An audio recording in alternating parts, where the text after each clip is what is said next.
नअबुदुहु व नुसल्ली अला रसूलिन नबील करीम वस्सलातु वस्सलामु अलैका या सय्यदी या रसूलल्लाह वसल्लम अलैका व अला आलिका व सहाबिका या सय्यदी या हबीबल्लाह। अस्सलामु अलैकुम रहमतुल्लाहि व बरकातुहू। मुअज़्ज़ज़ सामीन व नाज़रीन, आज हम एक नई सूरत का मुताला शुरू कर रहे हैं। इस सूरत में अल्लाह ताला अहले ईमान से चाहता है कि वो खालिस होकर पुरखलूस तरीके से उसकी बंदगी, अल्लाह की बंदगी की जाए। ये इसका बुनियादी उन्वान है।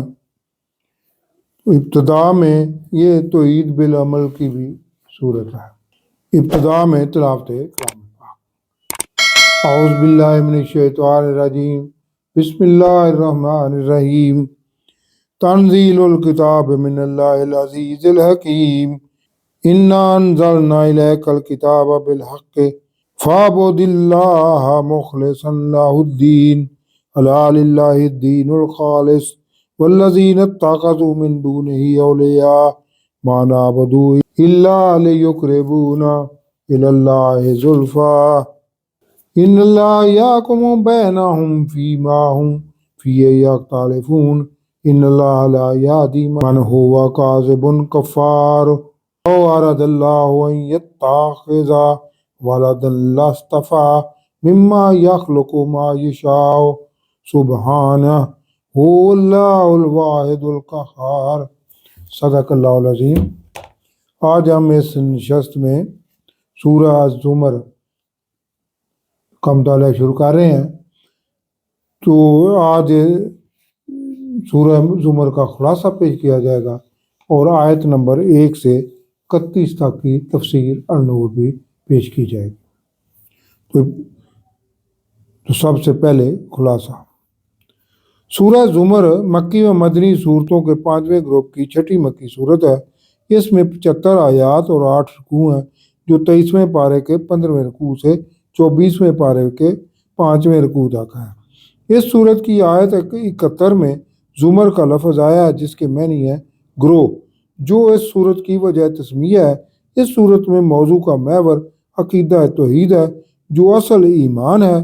कुरैश के सरदारों ने एक दफ़ा पेशकश की कि आप सल्लम एक मुकर्रर मुद्दत तक हमारे माबूदों की इबादत करें, फिर हम भी एक अल्लाह की इबादत करने लग जाएंगे।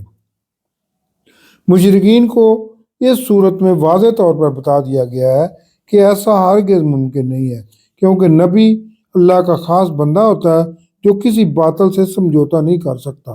मुशरिकीन के इस दावे की भी इस सूरत में तरदीद की गई है कि इनके खुद साख्ता माबूद इनके हक़ में क़यामत के दिन शफाअत करेंगे, और साथ ही गुनाहगारों को खुशखबरी भी दी गई है कि कसरत से गुनाह करने वालों को भी अल्लाह की रहमत से मायूस नहीं होना चाहिए।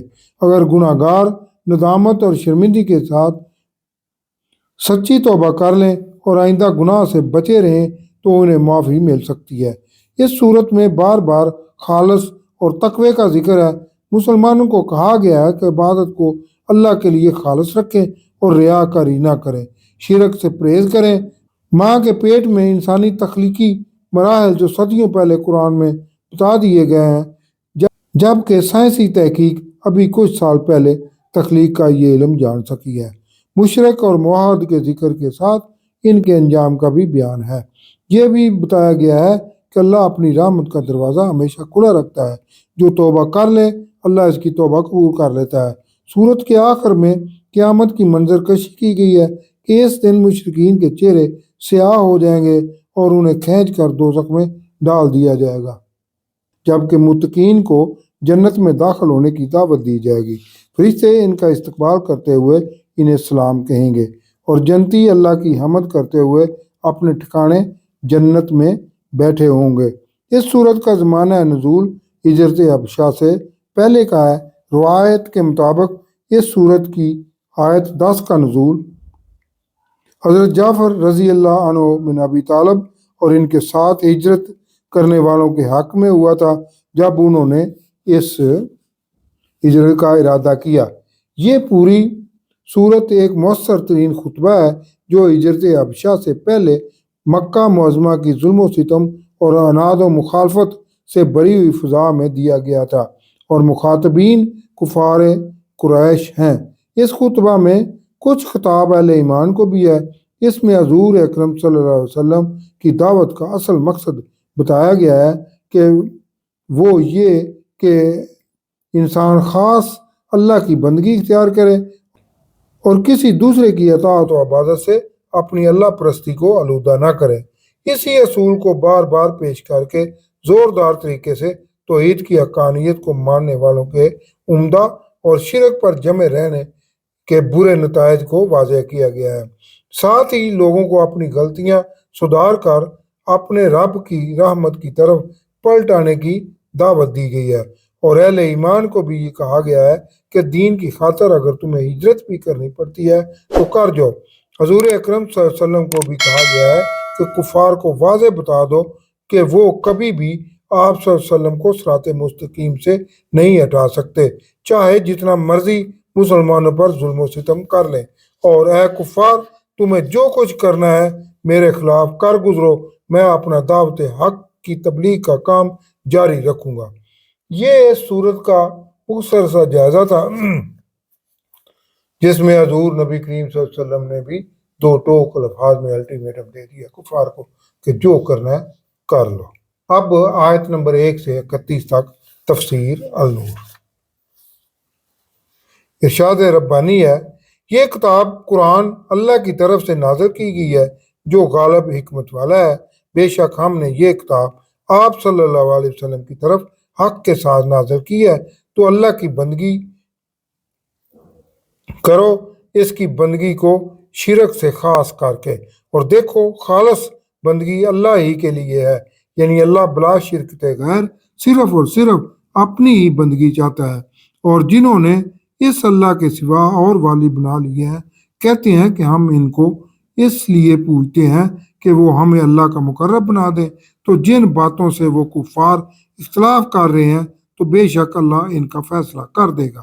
بے شک اللہ ہدایت نہیں دیتا جھوٹے اور نہ شکرے کو۔ اگر اللہ کا ارادہ ہوتا کہ کسی کو اپنی اولاد بنائے تو وہ مخلوق میں سے جسے چاہتا چن لیتا، وہ پاک ہے ایسے رشتوں سے۔ وہی اللہ واحد سب پر غالب ہے، اس نے آسمانوں اور زمین کو حق کے ساتھ پیدا کیا ہے، وہ رات کو دن پر لپیٹتا ہے اور دن کو رات پر لپیٹتا ہے، اور اسی نے چاند اور سورج کو مسخر کر دیا ہے، سب ایک مقررہ وقت تک چلتے رہیں گے۔ وہی زبردست بخشنے والا ہے، اسی نے تمہیں نفس واحد سے پیدا کیا ہے، پھر اسی سے اس کا جوڑا بنایا۔ یہ کچھ ایسے وضاحت اس کی جا سکتی ہے۔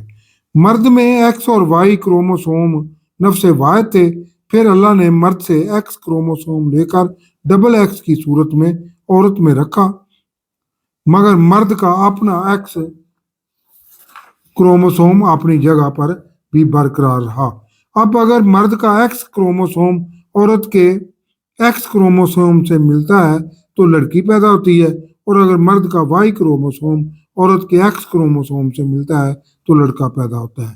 یوں اللہ نے اپنی قدرت کاملہ سے مرد کے نفس واحد ایکس اور وائی کروموسوم سے عورت میں جوڑے کی شکل میں ڈبل ایکس کروموسوم کا جوڑا بنا دیا۔ یہ بھی کہ امیبیا جو ابتدا میں ایک جاندار ہوتا ہے، اس میں نر اور مادہ کی تقسیم نہیں ہوتی، پھر وہی دو حصوں میں تقسیم ہو کر اپنے جیسے ایک اور نئے وجود کو جنم دیتا ہے۔ اسی طرح حضرت آدم علیہ السلام بھی ایک جان تھے، پھر انہی میں سے اماں حوا کا جنم ہوا۔ آج بھی دیکھیں تو کینچوے بیک وقت مذکر اور مؤنث دونوں جنسوں کی خصوصیات رکھتے ہیں۔ پھر تیسرے مرحلے میں مذکر اور مؤنث دونوں علیحدہ علیحدہ پیدا ہونے لگے، اور تمہارے لیے مویشیوں میں 8 جوڑے نازل کیے، اونٹ نر اور مادہ، گائے نر اور مادہ، بھیڑ نر اور مادہ، اور بکری نر اور مادہ۔ وہی تمہیں تمہاری ماؤں کے پیٹ میں پیدا کرتا ہے، ایک خلق کے بعد دوسری تخلیق، یعنی علقہ، مضغہ، اعضاء، یعنی 3 اندھیروں میں بیرونی پیٹ کی 3 اندھیرے کون سے ہیں؟ بیرونی پیٹ کی جلد کا پردہ، رحم کا پردہ، اور رحم کے اندر جھلی کا پردہ جس میں بچہ لپیٹا ہوتا ہے۔ جب یہ حقیقت कुरान ने हजूर अकरम सल्लल्लाहु अलैहि वसल्लम के जरिए बताई तो इस वक्त साइंस को दूर दूर तक 3 पर्दों या 3 अंधेरों का इल्म नहीं था। इस वक्त ये आयत मुतशाबिहात में शामिल थी, अब वही आयत मुहक्कमात में शामिल हो चुकी है, जो बजात खुद कुरान की हक्कानियत को साबित करती है। ये है अल्लाह तुम्हारा रब, इसी की बादशाही है, इसके सिवा कोई माबूद नहीं, तो फिर तुम कहाँ मुंह मोड़े हुए हो।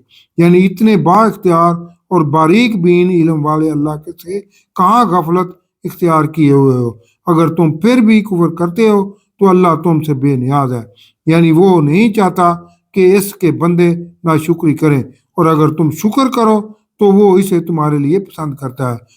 कोई बोझ उठाने वाला किसी दूसरी जान के बोझ को नहीं उठाएगा, फिर तुम्हें तुम्हारे रब ही की तरफ लौटना है तो वो तुम्हें बता देगा जो तुम करते थे। बेशक वो सीनों में छुपी बातों को भी जानता है, और जब इंसान को कोई तकलीफ पहुंचती है तो वो अपने रब ही को पुकारता है, खालिस्तन इसकी तरफ रजू करता हुआ। फिर जब अल्लाह इसे कोई नेमत अपनी तरफ से अता कर देता है तो वो भूल जाता है जिसके लिए वो अल्लाह से दुआएं कर रहा था, और वो अल्लाह के मुकाबल दूसरे बातिल माबूदों को ठहरा लेता है ताकि लोगों को इसके रास्ते से गुमराह करे। आप सल्लल्लाहु अलैहि वसल्लम फरमा दें कि थोड़ी देर अपने कुफ्र के साथ फायदा उठा लो, बेशक तुम आग वालों में से हो जो रात के वक्त इबादत करने वाला है, सजदे करते हुए, रुकू करते हुए, जो आखिरत से भी डरता रहता है और अपने रब की रहमत पर भी आस लगाए हुए है, तो क्या वो नाफरमानों जैसा हो सकता है।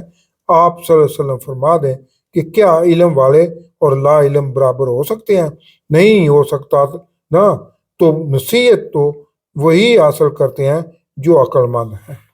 अब अहले ईमान से खिताब है कि आप सल्लल्लाहु अलैहि वसल्लम फरमा दें कि अल्लाह पर ईमान लाने वाले बंदों, अपने रब का तकवा इख्तियार किए रखो, जिन्होंने भलाई की इनके लिए इस दुनिया में भी भलाई है और अल्लाह की ज़मीन वसी है।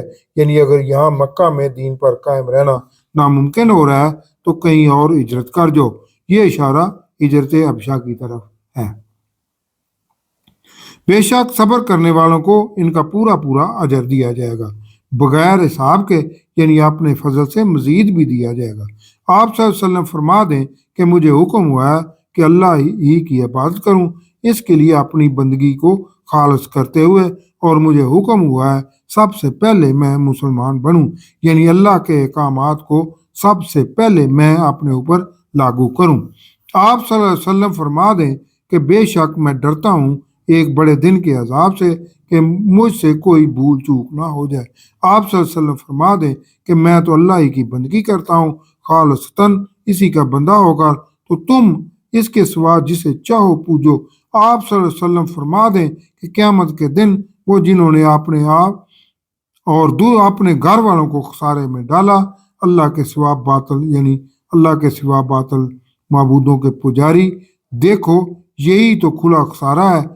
इनके ऊपर तो आग के साहिबान होंगे और नीचे इनके आग के फर्श होंगे।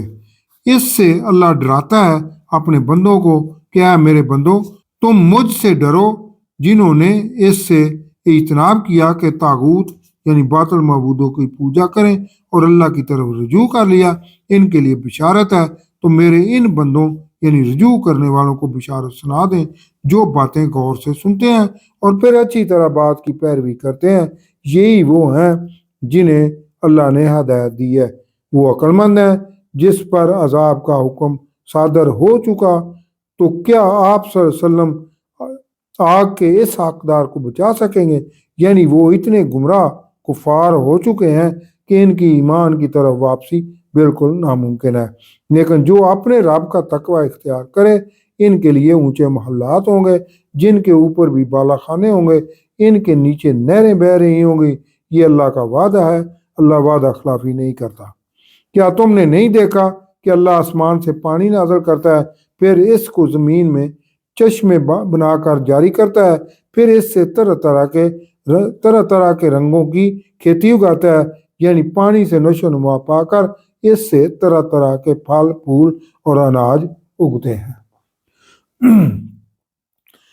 پھر جب وہ فصل پک رہی ہوتی ہے تو تم اسے زرد دیکھتے ہو، پھر اسے یعنی فصل کو اناج حاصل کرنے کے لیے چورا چورا کر دیا جاتا ہے۔ انسانی زندگی بھی اسی فصل کی طرح ہی ہے، جس کا ماں کے پیٹ میں بیج بویا جاتا ہے، کچھ عرصہ وہیں پرورش پاتا ہے، پھر فصل کی کونپل کی طرح نرم و نازک جسم کے ساتھ انسان بچے کی صورت میں دنیا میں آتا ہے اور آہستہ آہستہ کھیتی کی طرح بڑا ہوتا ہے اور طاقتور ہو کر جیسے فصل لہلہاتی ہے ویسے ہی انسان دنیا میں عیش و عشرت میں پڑ جاتا ہے اور پھر فصل کی طرح پک کر اس پر بڑھاپا آ جاتا ہے اور اسی بڑھاپے میں کمزوری کا شکار ہوتے ہوتے فصل کی طرح موت کے بعد دنیا سے انسان کا وجود بھی ختم ہو جاتا ہے۔ پیچھے پھل کی طرح انسان کے اعمال رہ جاتے ہیں، دنیا میں اس کے ذکر خیر یا بد کے لیے اور قیامت کے دن اصحاب کے لیے۔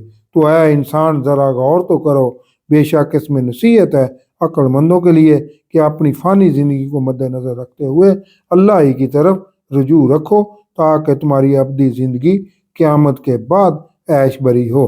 تو جس کا سینہ اسلام کے لیے کھول دیا جائے اور وہ اپنے رب کی طرف نور ہدایت پر ہو تو کیا وہ سخت دل کافر کے جیسا ہو سکتا ہے؟ نہیں، بالکل نہیں۔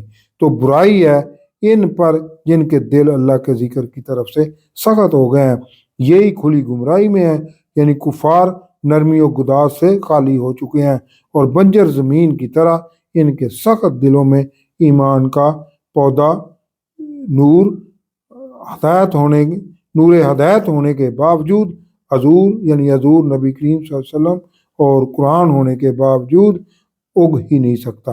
اللہ نے کتاب قرآن میں اچھی اچھی باتیں نازل فرمائی ہیں جو تورات اور انجیل سے متشابہ ہیں اور دہرائی گئی ہیں، یعنی پہلی کتابوں میں جو توحید، رسالت اور قیامت کا بتایا گیا وہی اس قرآن میں بہترین طریقے کی وضاحت کے ساتھ بیان کیا گیا ہے اور دہرایا گیا ہے۔ یہ بھی کہ نیکی اور بدی کو واضح کرنے کے لیے ایسی آیات کو بار بار اس قرآن میں دہرایا گیا ہے جس کی تلاوت سے ان کے جسم کے رونگٹے کھڑے ہو جاتے ہیں جو اپنے رب سے ڈرتے ہیں، پھر ان کی کھالیں اور دل اللہ کے ذکر کے لیے نرم پڑ جاتے ہیں، یعنی خشیت الہی سے ہی دلوں میں ایمان پیدا ہوتا ہے۔ یا اللہ ہمیں بھی اپنی خشیت عطا فرما۔ وہ اللہ ہدایت دیتا ہے جسے چاہتا ہے، تو جسے اللہ گمراہ کر دے اسے پھر کوئی ہدایت دینے والا نہیں۔ تو جو قیامت کے دن اپنے چہرے سے عذاب کی شدت کو روکے گا، یعنی عذاب سے بچنے کے لیے اس کے پاس کوئی ڈال نہیں ہوگی کہ کم از کم اپنے چہرے کو ہی جھلسنے سے بچا لے، کیا وہ اس جیسا ہوگا جو چین اور سکون میں ہوگا؟ اور ظالموں سے کہا جائے گا کہ اب اپنے کیے کا مزہ چکھو۔ تو جو ان کفار سے پہلے تھے انہوں نے بھی جھٹلایا تھا، تو ان پر عذاب ایسے آیا جو ان کے شعور میں بھی نہیں تھا، اور اللہ نے انہیں دنیا کی زندگی میں بھی رسوائی کا مزہ چکھا دیا، اور آخرت کا عذاب تو بہت بڑا ہے، کاش کہ انہیں علم ہوتا۔ اور قرآن میں ہم نے ہر قسم کی مثالیں بیان کی ہیں تاکہ وہ نصیحت حاصل کریں۔ یہ عربی قرآن ہے جس میں کوئی کجی نہیں ہے، یعنی تمام قرآنی ہدایت واضح اور عام فہم انداز میں تفصیل سے بیان کی گئی ہیں تاکہ عام آدمی بھی انہیں آسانی سے سمجھ سکے کہ وہ تقوی اختیار کریں۔ اللہ مثال بیان کرتا ہے، ایک آدمی ہے جس میں کئی مختلف رائے بدخو آدمی شریک ہیں، یعنی وہ کئی مختلف رائے بدخو آدمیوں کا غلام ہے، اور ایک وہ ہے جس کا صرف ایک مالک ہے، تو کیا یہ دونوں غلام ایک جیسے ہو سکتے ہیں؟ یعنی اللہ فرما رہا ہے کہ سب کی غلامی چھوڑ کر مجھے غفور الرحیم آقا کی غلامی اختیار کر لو، اللہ دنیا اور آخرت کی تمام بلائیاں تمہارے نام کر دے گا، کیونکہ سب تعریفیں اللہ ہی کے لیے ہیں، لیکن ان کی اکثریت نہیں جانتی کہ اگر مختلف بتوں کی پوجا کرو گے تو دنیا اور آخرت میں وبال کا ہی شکار رہو گے۔ موت آپ صلی اللہ علیہ وسلم پر بھی آنی ہے اور یہ کفار بھی مر جائیں گے، یعنی سب نے اللہ کے حضور پیش ہونا ہے، پھر تم سب قیامت کے دن اپنے رب کے سامنے جھگڑو گے، کہ کافر کہیں گے ہمیں پیغام نہیں پہنچایا گیا تھا، جبکہ حضور اکرم صلی اللہ علیہ وسلم گواہ کے طور پر پیش ہو کر کہیں گے کہ انہیں دعوت حق کے لیے صحیح اور واضح انداز میں دین و قرآن کا پیغام پہنچا دیا تھا۔ صدق اللہ العظیم۔